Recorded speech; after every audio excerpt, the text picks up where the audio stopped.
What up, guys? It's Abstract Shinies here, and today, upon popular request, I'm going to be showing you exactly how I, as a shiny hunter, am able to record and stream my shiny hunts, specifically for the third generation of Pokemon. Now, a lot of you might be thinking that I have cap cards installed on my DS consoles, or maybe I use an emulator.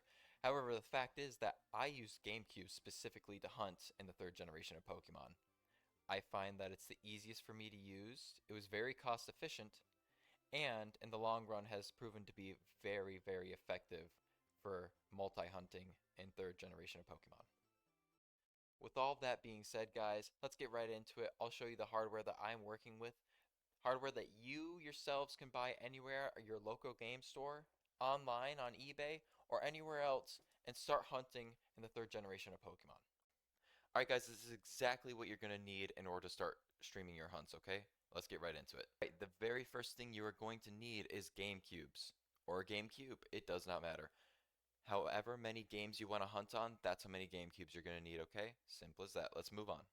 Guys, the next thing you're going to need is Game Boy Player systems up to the number of consoles you have, along with a singular, yes, only one, Game Boy Player disc. The reason you only need one is because the disc is used to boot up the Nintendo Game Boy Player system. And once it's booted up and playing the game, it no longer needs that disc to run. You can take out that disc, put it into the next system, and boot up your next game. Alright guys, the next thing you're going to need is a singular Wavebird controller, and then Wavebird receivers up to the number of consoles you have. The reason you only need one controller is because it actually uses radio channels to connect and not Bluetooth. The devices are not pairing, they are in fact on a singular channel working together. Alright guys, the next thing you're going to need is HDMI converters for your consoles. I have the Hyperkin one shown here, but you can get whichever one you want, it does not matter, as long as they have HDMI output. The next thing you're going to need is an HDMI splitter, and this allows you to put all the HDMI outputs from your GameCubes into it, and have a singular HDMI output that converts it so it's showing all displays at the same time. And again, they have 2 HDMI, 3 HDMI, 4, 6, 8, 16, 32. You can hunt as many as you want, but it's important to know if you want it all to be on the same screen cost efficiently, this is the best way to do it. Alright guys, the final thing you're going to need to actually stream and record footage of your shiny hunts is a video capture card. This is the same one that I use. It's very inexpensive, very useful, and works great. Again, we only need a singular capture card because of the multi-splitter. We only have one HDMI output capturing footage of all of our devices. Alright guys, here's what I'm working with here. As you can see, I've got my 4 GameCubes with 4 Wavebird receivers attached, along with the Game Boy Player, 4 copies of Pokemon Leaf Green in at the moment, and finally, the actual Game Boy Player disc.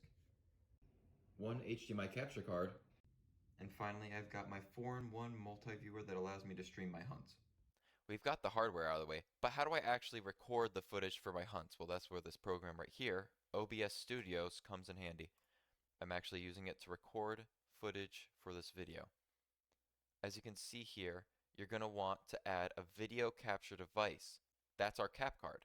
I'll stop recording my desktop and show you. Now you can see, no signal, no signal, no signal. That is our GameCubes. And if I turn one on right now just to show you, you can see it starts up the GameCube and starts showing the display.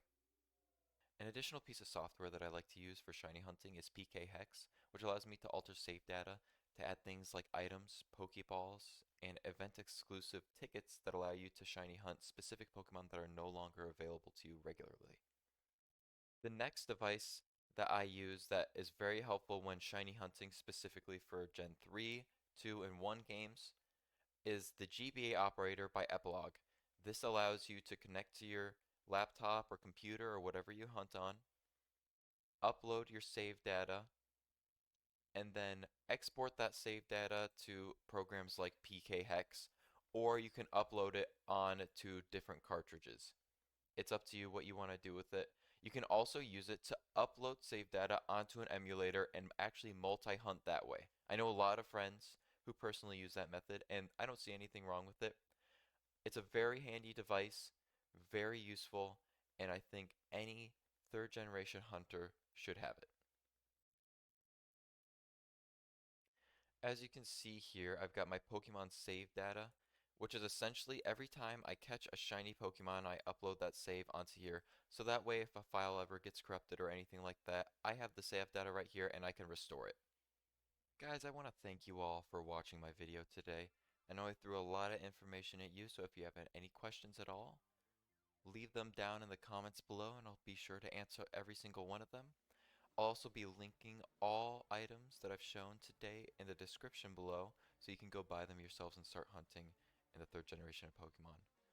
Alright, everyone have a good day now. Peace.